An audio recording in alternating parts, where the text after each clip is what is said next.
At first, it was just stubble, thick, dark, nothing unusual. But then, it didn't stop. No matter how many times he shaved, no matter how short he trimmed it, by morning, it was back, longer, thicker, consuming his face, his neck, creeping down his chest. Was it a blessing? A curse? Or something far worse? He thought he could control it. He thought he could stop it. But his beard had other plans. Ekong sat beside his grandfather's mat, holding the old man's frail hand. The air inside the hut smelled of burning herbs and old wood, a scent that had lingered for decades. The village elder, known to all as Baba Item, coughed weakly and motioned for Ekong to come closer. His voice, barely above a whisper, sent a chill through Ekong's spine. "You are my blood, Ekong," he rasped. "And because of that, I entrust you with this." From beneath his tattered robe, Baba Item produced a small, leather-bound pouch. It was old, darkened by age, and tied with a red thread. Ekong hesitated before taking it. "This charm," the old man continued, "has been passed down for generations. It grants wisdom, strength, and respect. But heed my warning, my son, never shave your beard." "Never?" Ekong frowned, confused. "But why, Baba?" The elder only shook his head. "The day the blade touches your skin, you will understand." Before Ekong could ask more, Baba Item's breathing slowed.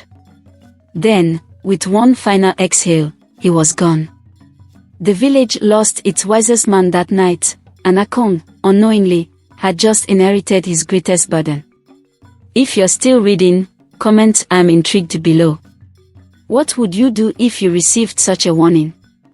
The days after Baba Item's death were quiet. Ekong mourned, but life in the village moved on. He tucked the charm safely into his pouch and did not think much about it until a week later, when he woke up to find his face covered in thick, black hair. He gasped, running his fingers through the dense growth. It was impossible. Only days ago, he had barely been able to grow a thin mustache. Now, his beard flowed down past his chest like the elders of the village. "Ekong." His mother's voice rang from outside. "Are you not coming to the morning market?"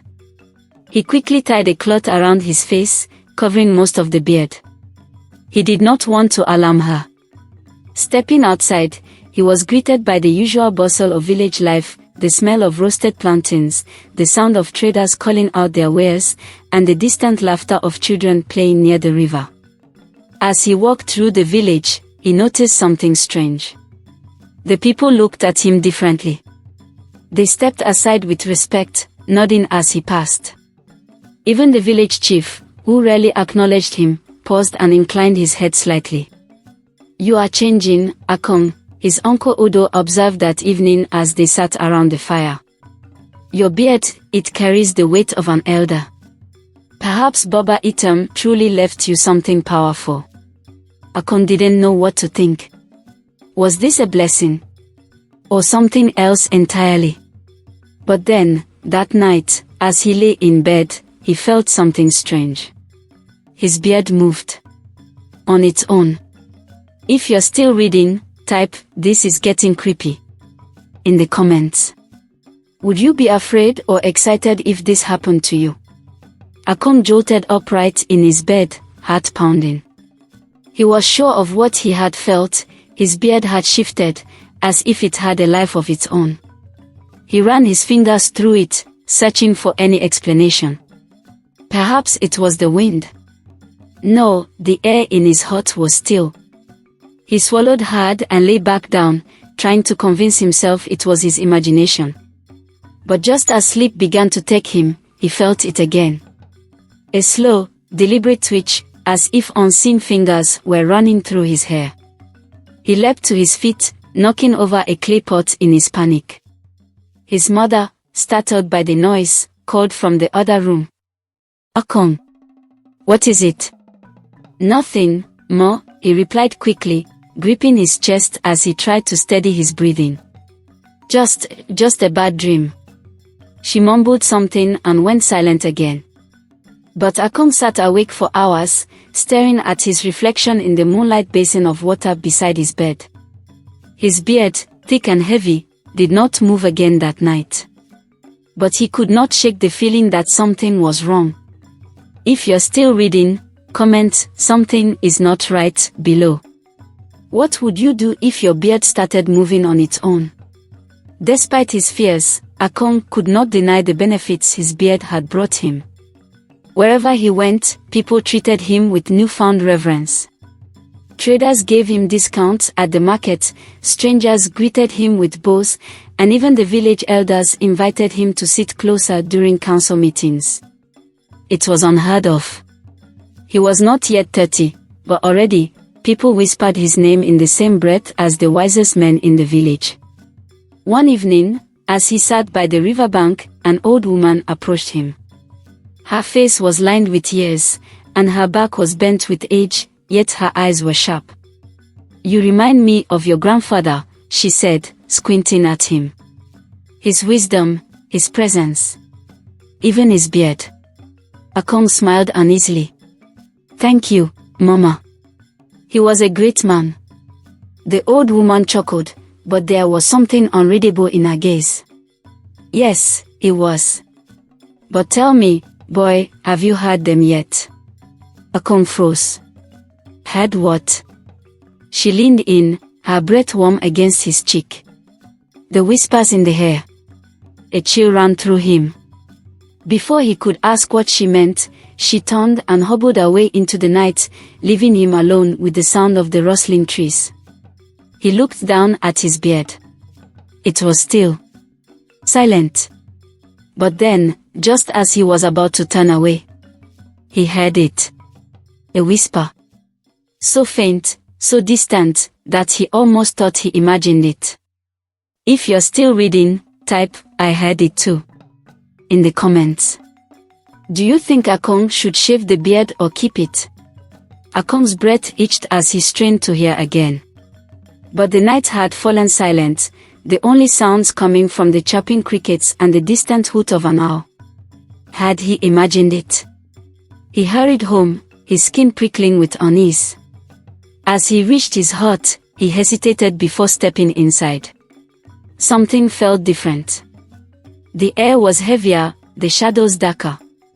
He approached his sleeping mat cautiously, but before he could sit, the whisper came again. This time, it was clearer. "Ekong, don't forget." His blood turned to ice. The voice was raspy, ancient. He spun around, searching the hut, but he was alone. His gaze fell on the small leather pouch his grandfather had given him. Slowly, he picked it up, feeling the worn texture beneath his fingers. Had Boba Itam known this would happen? Had he left out something important? Ekong wanted to believe he was imagining things. But deep down, he knew. The whispers were real.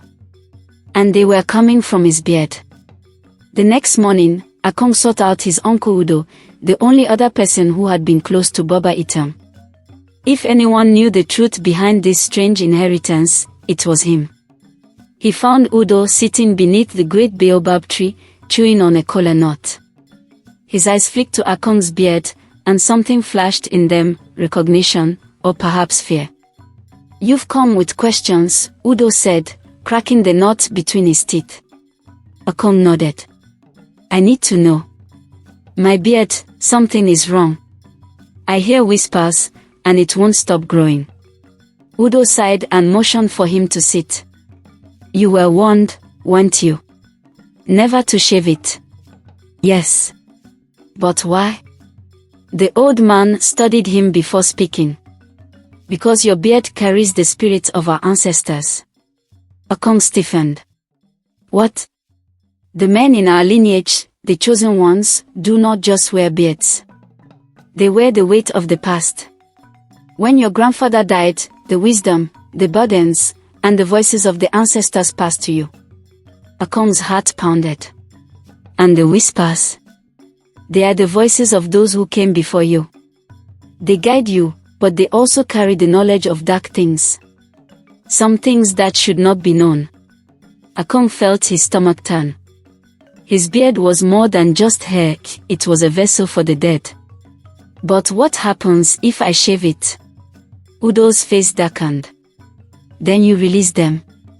A shiver ran down Ekong's spine. He suddenly wished he had never asked. But then, Udo grabbed his wrist, his fingers tight as iron. Whatever you do, nephew, do not let them consume you. If you're still reading, type, "The ancestors are watching," in the comments. Would you keep the beard or risk shaving it? Ekong walked back to his hut, Udo's words heavy in his mind. His beard carried the spirits of his ancestors. Their knowledge. Their burdens. But what if they weren't just whispering? What if they were waiting? That night, Ekong could barely sleep. The whispers grew louder, more insistent. At first, they were murmurs, like wind rustling through leaves. But as the hours passed, the voices became clearer. Listen, listen to us. Ekong sat up, breathing heavily. He touched his beard. The strands felt different, alive, pulsing with something unseen. No, he whispered to himself. This is madness. He stood and stumbled to the water basin, splashing cold water on his face. But when he looked into his reflection, his heart stopped. His beard had grown longer.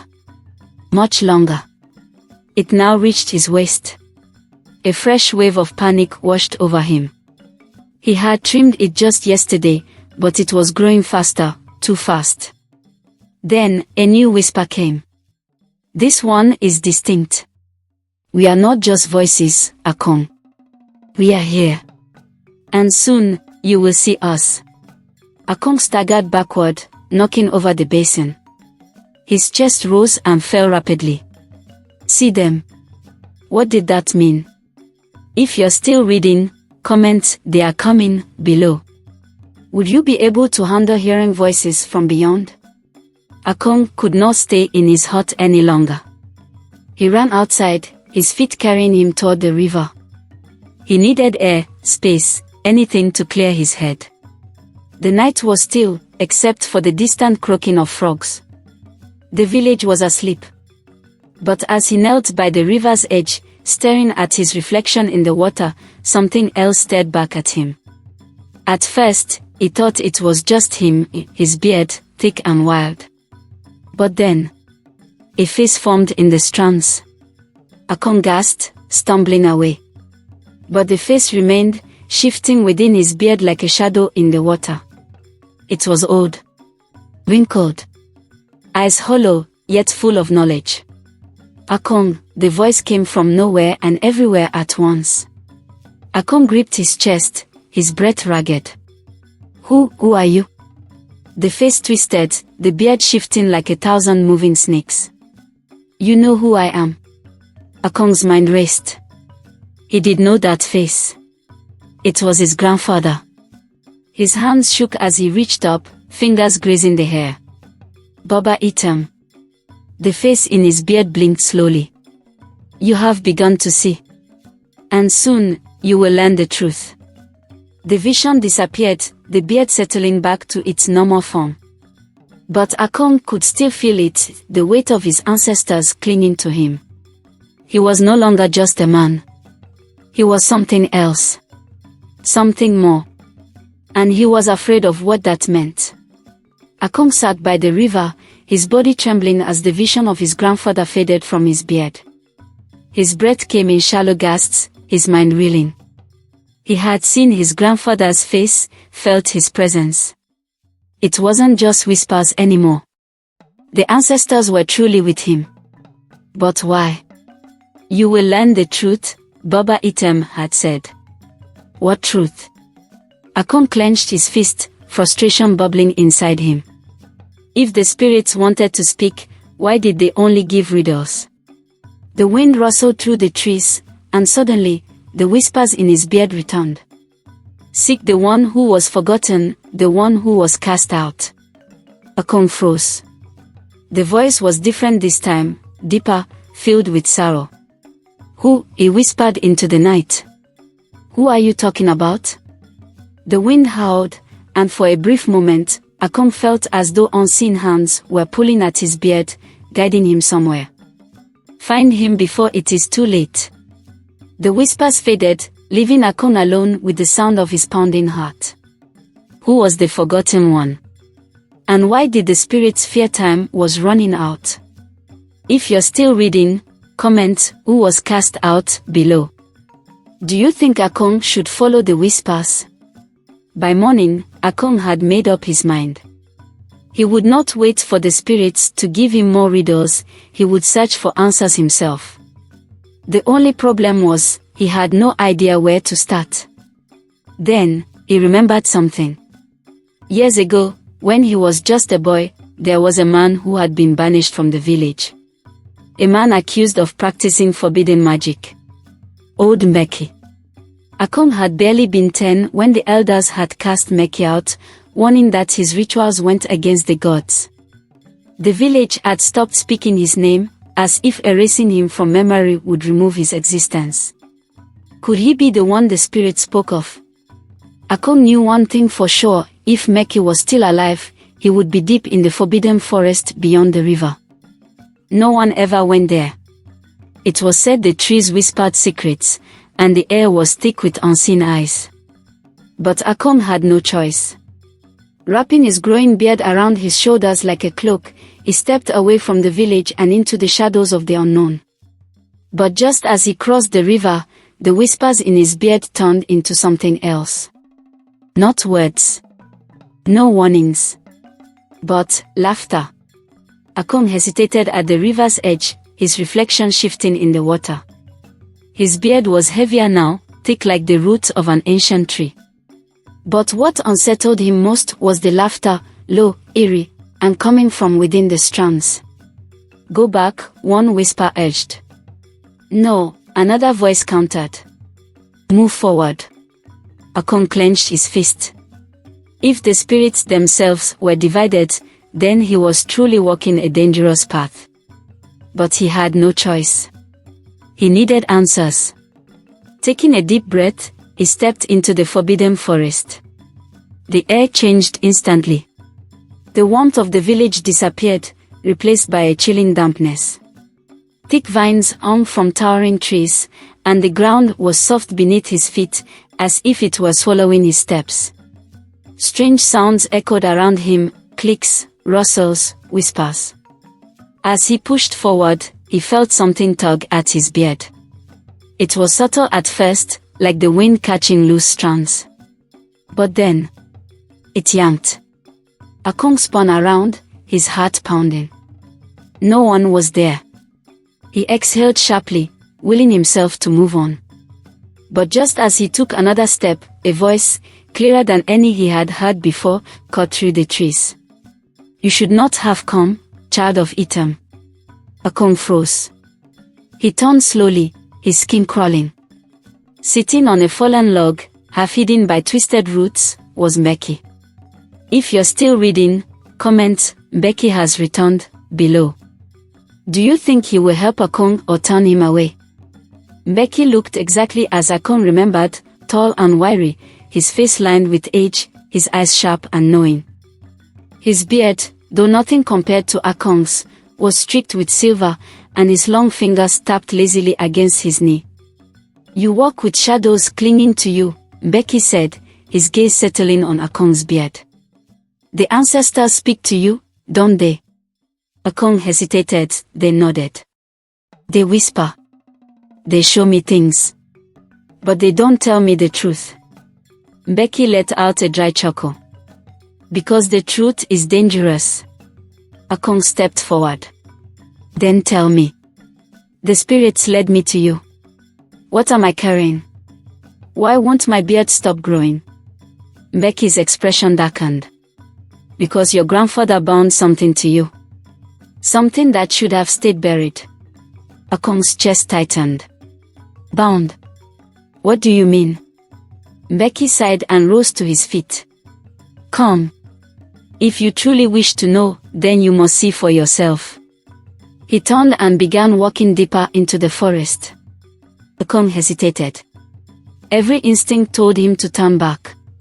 But the voices in his beard whispered one thing in unison. Follow him. And so he did. But as they disappeared into the trees, Ekong failed to notice something. His beard had started creeping along the ground, moving as if it had a mind of its own. Ekong followed Mbeki deeper into the forbidden forest, his heart pounding with every step.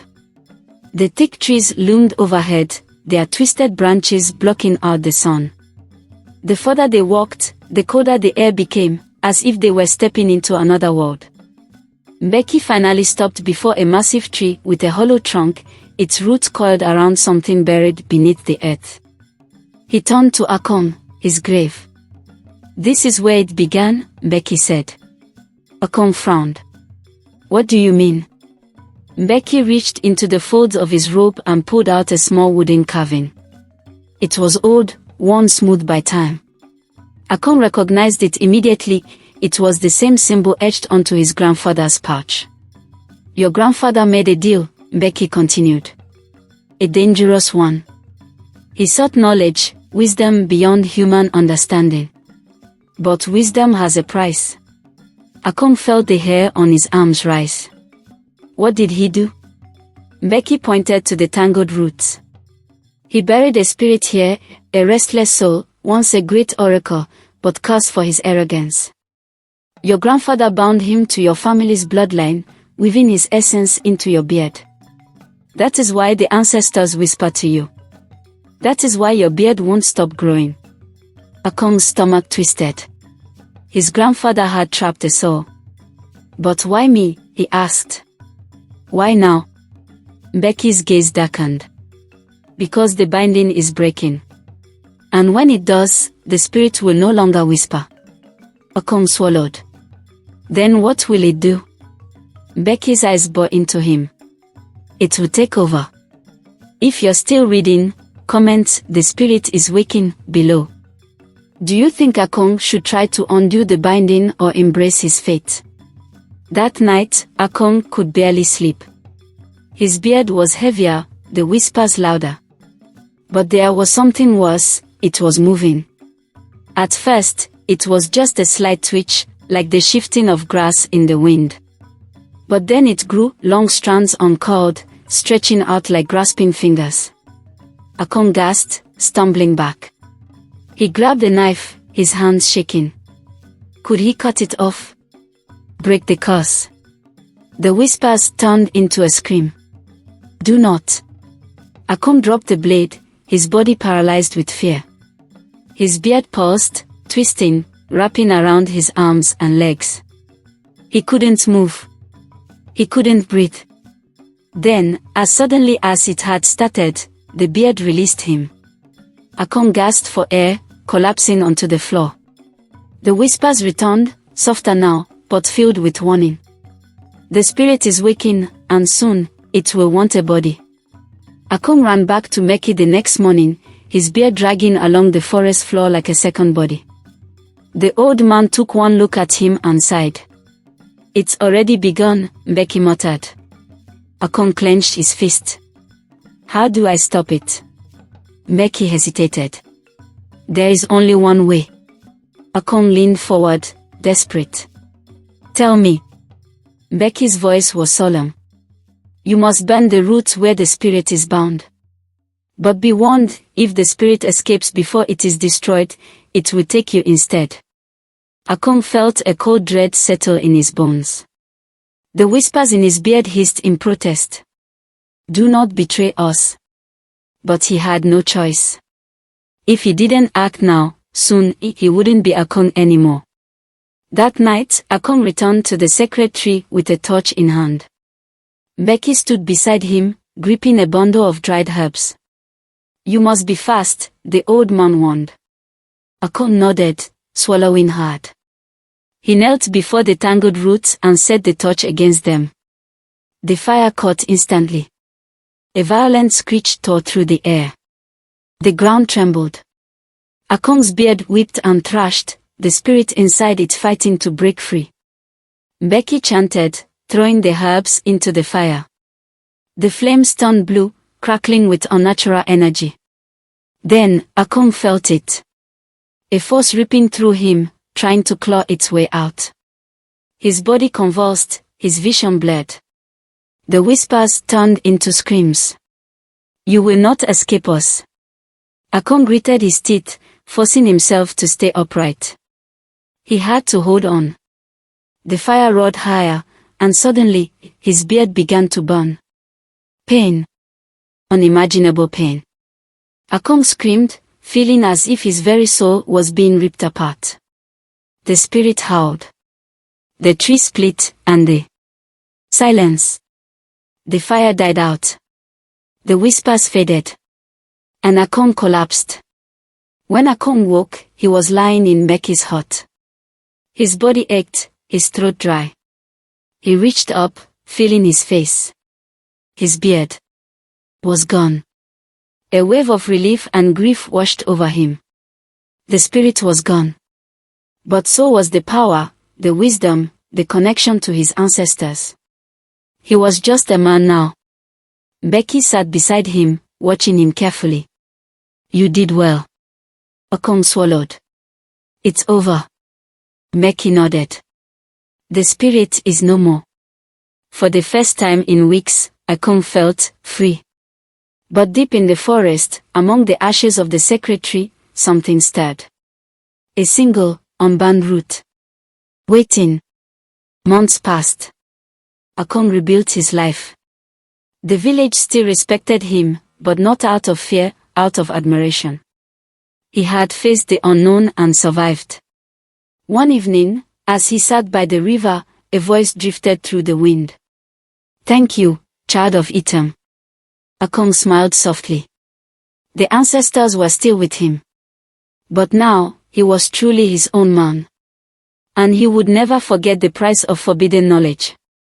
What did you think of Ekong's journey? If you made it this far, comment "The legend lives on" below.